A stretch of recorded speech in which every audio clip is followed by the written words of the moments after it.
আমি আপনাদের সম্মুখে পবিত্র কোরআনে কারীম থেকে একটি আয়াত তেলাওয়াত করেছি। সাইয়্যিদুল আউয়ালিন ওয়াল আখিরিন জনাবে মুহাম্মদুর রাসূলুল্লাহ সাল্লাল্লাহু আলাইহি সাল্লামের একটি হাদিস তেলাওয়াত করেছি। এই আয়াত এবং হাদিসের আলোকে অল্প কিছু কথা বলার চেষ্টা করব। মুহতারাম হাজিরিন, পৃথিবীর বুকে আল্লাহ রাব্বুল আলামিন আমাদেরকে অসংখ্য অগণিত নিয়ামত দিয়েছেন। প্রতিটি মুহূর্তে প্রতিটি সময়ে আমরা আল্লাহ রাব্বুল আলামিনের অসংখ্য অগণিত নিয়ামতের মধ্যে ডুবে আছি। কিন্তু আল্লাহ রাব্বুল আলামিন যত নিয়ামত আমাদেরকে দিয়েছেন, আল্লাহ তাআলার সমস্ত নিয়ামত এক স্তরের নয়, এক এক নিয়ামত এক এক স্তরের। যদি আমরা চিন্তা করি যত নিয়ামত আল্লাহ তাআলা আমাদেরকে দিয়েছেন, ওই সমস্ত নিয়ামতের মধ্যে সবচেয়ে বড় নিয়ামত হলো ঈমানের নিয়ামত। কি বলেন, ঠিক কিনা? এটা হলো আমাদের মুসলমানের সবচেয়ে বড় পরিচয়, যে আনা মুসলিমুন আনা মুমিনুন, আমি একজন মুসলমান, আমি একজন মুমিন। ইঞ্জিনিয়ার, ডাক্তার, শিল্পপতি, রাষ্ট্রপতি, প্রধানমন্ত্রী, মন্ত্রী, এমপি, সচিব, বিচারপতি, ইমাম, খতিব, মুফাসসির, মুফতি, মুহাদ্দিস ইত্যাদি, এগুলো আমাদের আসল উপাধি নয়। আমাদের আসল উপাধি হলো যে আমি একজন মুসলমান, আমি একজন মুমিন। আল্লাহ রাব্বুল আলামিনের কাছে ঈমানের বড় মূল্য রয়েছে।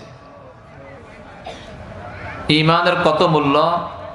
সহিহ মুসলিম শরীফে হাদিস বর্ণিত আছে, একজন নিম্ন স্তরের ঈমানদার ব্যক্তিকে আল্লাহ রাব্বুল আলামিন 10 দুনিয়া পরিমাণ জান্নাত দান করবেন। সর্বনিম্ন স্তরের ঈমানদার ব্যক্তি, যার নিচার ঈমানদার হতে পারে না,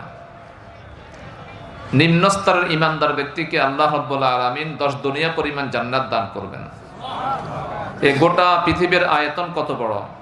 শিমাল থেকে জুনুব পর্যন্ত, জুনুব থেকে শিমাল পর্যন্ত, মাশরিক থেকে মাগরিব পর্যন্ত, মাগরিব থেকে মাশরিক পর্যন্ত গোটা পৃথিবীর মধ্যে কত পাহাড় পর্বত আছে, নদ নদী, সমুদ্র আছে, যা কিছু আছে। 10 দুনিয়া পরিমাণ জান্নাতটা কত বড় হতে পারে! সে জান্নাতটা পেতে হলে সেখানে কোনো ঝগড়া বিবাদ করতে হবে না, মামলা মোকদ্দমা করতে হবে না, খুনাখুনি করতে হবে না, ঝগড়া বিবাদ করতে হবে না। সর্বনিম্ন স্তরের ঈমানটা নিয়ে আল্লাহ পাকের দরবারে হাজির হতে পারলেই আল্লাহ রাব্বুল আলামিন 10 দুনিয়া পরিমাণ জান্নাত দান করবেন। তাহলে সবচেয়ে উচ্চ স্তরের ঈমানদার যে ব্যক্তি, তার জান্নাতটা কত বড় হবে চিন্তা করে দেখুন। সুতরাং একজন ঈমানদার ব্যক্তির জন্য কর্তব্য হলো ঈমান নসিব হওয়ার পর ঈমানের পিছনে এত মেহনত করা, ঈমানের পিছনে এত মেহনত করা, ঈমানকে এমন পরিচর্যা করা যেন তার ঈমানটা সর্বোচ্চ স্তরে পৌঁছে যায়। তাই যে আল্লাহ তাআলা আমাদেরকে ঈমান দিয়েছেন, এই ঈমানের অনেকগুলো দাবি আছে। যেমন আমাদের মাথা হতে পা পর্যন্ত যে একটা দেহ আল্লাহ তাআলা আমাদেরকে দিয়েছেন, এই দেহের একটা দাবি আছে। পোশাক পরিচ্ছদ, খাওয়া দাওয়া, অনেক দাবি আছে। যদি সেগুলো পূরণ না করা হয়, এ দেহ সংরক্ষিত থাকে না। তদ্রূপ ঈমানেরও দাবি আছে। ঈমানের সবচেয়ে বড় দাবি হলো যে ঈমানদার হওয়ার পর ইলমে দ্বীন অর্জন করা, ইলমে দ্বীন শিখা, এটা ঈমানের সবচেয়ে বড় দাবি। যেহেতু ঈমানদার হওয়ার পর আল্লাহ পাক রব্বুল আলামিনের অনেক হুকুম আহকাম ঈমানদার ব্যক্তির প্রতি অর্পিত হয়, আদেশ নিষেধ অর্পিত হয়। ব্যক্তিগত জীবনের সাথে সম্পৃক্ত, পারিবারিক জীবনের সাথে সম্পৃক্ত, সামাজিক জীবনের সাথে সম্পৃক্ত জীবনের এমন কোনো অঙ্গন নেই যেখানে আল্লাহর কোনো বিধান নেই, রাসূল কারীম সাল্লাল্লাহু আলাইহি সাল্লামের আদর্শ নেই। সেগুলো আমাকে আপনাকে শিখতে হলে, জানতে হলে এবং আল্লাহর হুকুম আহকাম মেনে রাসূল কারীম সাল্লাল্লাহু আলাইহি সাল্লামের তরিকা মোতাবেক জীবন যাপন করতে হলে ইলম শিখা জরুরি। যদি ইলম না শিখা হয়, তাহলে সে ব্যক্তি আল্লাহর হুকুম আহকামকে বুঝতে পারবে না, রাসূল কারীম সাল্লাল্লাহু আলাইহি সাল্লামের তরিকা বুঝতে পারবে না, যে কোনো কাজকে, যে কোনো আমলকে সঠিকভাবে আঞ্জাম দিতে পারবে না। কোন কাজে আল্লাহ সন্তুষ্ট, কোন কাজে আল্লাহ অসন্তুষ্ট সে বুঝতে পারবে না।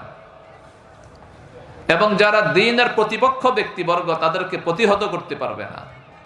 যদি ইলম না শিখা হয়, কোরআনে কারীম এবং রাসূলে কারীম সাল্লাল্লাহু আলাইহি সাল্লামের হাদিস বুঝার যোগ্যতা অর্জিত হবে না। এই সব কিছু নিহিত ইলম দ্বীন শিখার উপর। যদি ইলম দ্বীন না শিখা হয়, কোনটা হক কোনটা বাতিল তারতম্য করতে পারবে না। আজ আমাদের অনেক ভাই বাতিলকে হক মনে করে সে বাতিল গ্রহণ করে, ঠিক কিনা বলেন? বাতিলকে হক মনে করে, মিথ্যাকে সত্য মনে করে, অন্যায়কে ন্যায় মনে করে, হারামকে হালাল মনে করে, নাজায়েজকে জায়েজ মনে করে। কেন? তার ইলম না থাকার কারণে।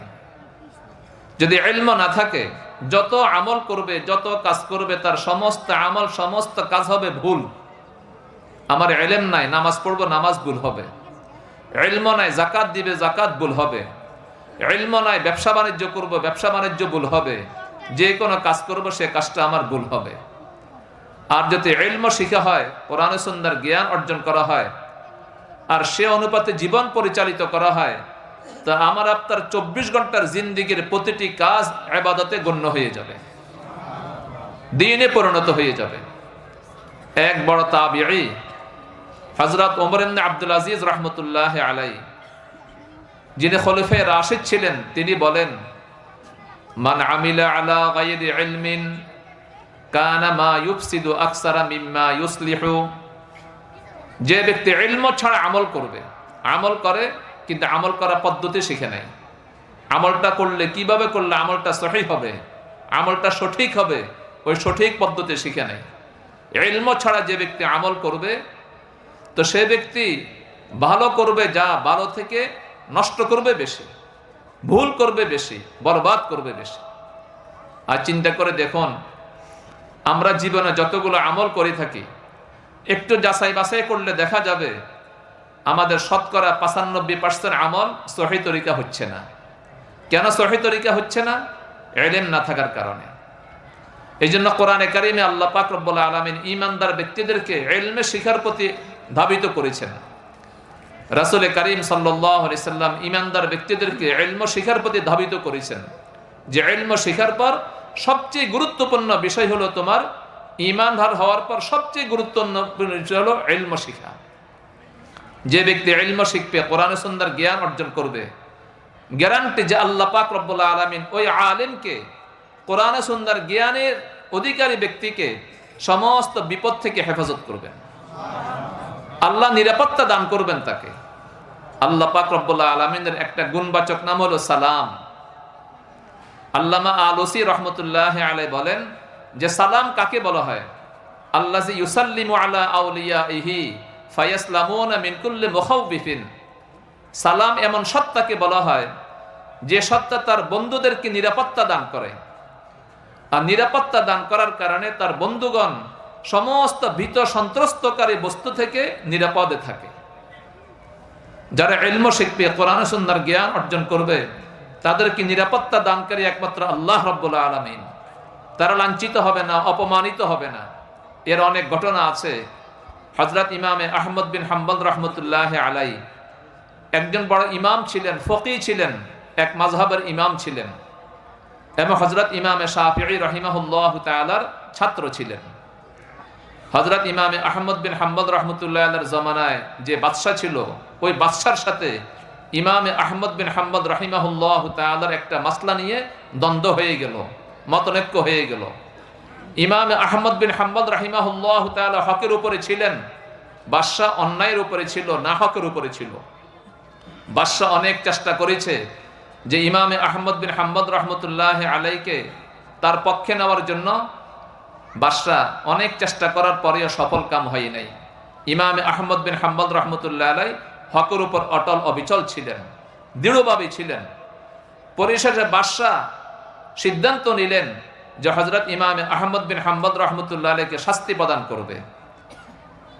এটা সিদ্ধান্ত নিল। একজন লোককে নির্ধারণ করা হলো ইমামে আহমদ বিন হাম্বল রাহমাতুল্লাহ আলাইহিকে শাস্তি প্রদান করার জন্য। ওই লোক যখন প্রথমে হযরত ইমামে আহমদ বিন হাম্বল রাহমাতুল্লাহ আলাইহিকে একটা বেত্রাঘাত করলো, ইমামে আহমদ বিন হাম্বল রাহমাতুল্লাহ আলাইহি পড়লেন সুবহানাল্লাহ। যখন দ্বিতীয়বার বেত্রাঘাত করলো, তিনি পড়লেন আলহামদুলিল্লাহ। যখন তৃতীয়বার বেত্রাঘাত করলো, হযরত ইমামে আহমদ বিন হাম্বল রাহমাতুল্লাহ আলাইহি কোরআনে কারীমের আয়াত তেলাওয়াত করলেন, লা ইউসিবানা ইল্লা মা কাতাবাল্লাহু লানা ওয়া হুয়া মাওলানা। হযরত ইমামে আহমদ বিন হাম্বল রাহমাতুল্লাহ আলাইহিকে কঠিন থেকে কঠিন শাস্তি দেওয়া হলো। হযরত ইমামে আহমদ বিন হাম্বল রাহমাতুল্লাহ আলাইহি সম্পর্কে মোল্লা আলী কারি রাহমাতুল্লাহ আলাইহি বলেন, এই ইলমের কারণে, হকের উপর অটল অবিচল থাকার কারণে হযরত ইমামে আহমদ বিন হাম্বল রাহমাতুল্লাহ আলাইহিকে আল্লাহ পাক রব্বুল আলামিন কত সম্মান দান করেছেন। যখন তার জানাজা নিয়ে যাওয়া হচ্ছিল, তার জানাজা নিয়ে যাওয়ার সময় তার জানাজাকে দেখে 20,000 ইহুদি খ্রিস্টান মুসলমান হয়েছেন। কত হাজার? 20,000 ইহুদি খ্রিস্টান মুসলমান হয়েছেন। ইমামে আহমদ বিন হাম্বল রাহমাতুল্লাহ আলাইহিকে যেখানে দাফন করা হয়েছে, 230 বছর পর বাগদাদের এক সম্ভ্রান্ত ব্যক্তিকে দাফন করার জন্য হযরত ইমামে আহমদ রাহিমাহুল্লাহু তাআলার পাশে কবর খনন করা হয়েছিল। ভুল ক্রমে কবর খননকারী ব্যক্তি হযরত ইমামে আহমদ রাহমাতুল্লাহ আলাইহির কবর খনন করা শুরু করলো। তখন দেখলো 230 বছর পরে কবর খনন করার পর দেখলো 230 বছর পূর্বে হযরত ইমামে আহমদ বিন হাম্বল রাহমাতুল্লাহ আলাইহির কাফনের কাপড় যেমন নতুন ছিল, পরিষ্কার পরিচ্ছন্ন ছিল, 230 বছর পরে সে কাপড়ে কোনো পরিবর্তন আসে নাই। ঠিক হুবহু ওই রকমের কাপড় পরিবর্তিত রয়ে গেছে, কাপড় পরিষ্কার পরিচ্ছন্ন রয়ে গেছে, কাপড় নতুন রয়ে গেছে। এটা হলো ইলমের বরকতে। এই জন্য ভাই, দুনিয়ার সব কাজে আমরা সচেতন, কিন্তু ইলমে দ্বীন শিক্ষা সম্পর্কে আমরা উদাসীন। তাই আমরা আজকে এখানে দৃঢ় প্রতিজ্ঞাবদ্ধ হই যে বাকি জীবনটুকু আমরা ইনশাআল্লাহ অল্প সময় ব্যয় করে হলেও আমরা আল্লাহর কোরআন, রাসূল কারীম সাল্লাল্লাহু আলাইহি সাল্লামের হাদিস, দ্বীনি মাসলা মাসাইল, দ্বীনের জরুরি বিষয়গুলো শিখার পিছনে আমরা ইনশাআল্লাহ সময় দিব। আমাদের বাচ্চাদেরকে আমরা ইনশাআল্লাহ ইলমে দ্বীন শেখাবো ইনশাআল্লাহ। সবাই রাজি আছে তো ইনশাআল্লাহ? আল্লাহ তাআলা আমাদের সকলকে তৌফিক দান করেন। সকলে বলেন আমিন। সুবহানাল্লাহি ওয়া বিহামদিহি, সুবহানাকাল্লাহুম্মা ওয়া বিহামদিকা, আশহাদু আল্লা ইলাহা ইল্লা আনতা, আস্তাগফিরুকা ওয়া আতুবু ইলাইক।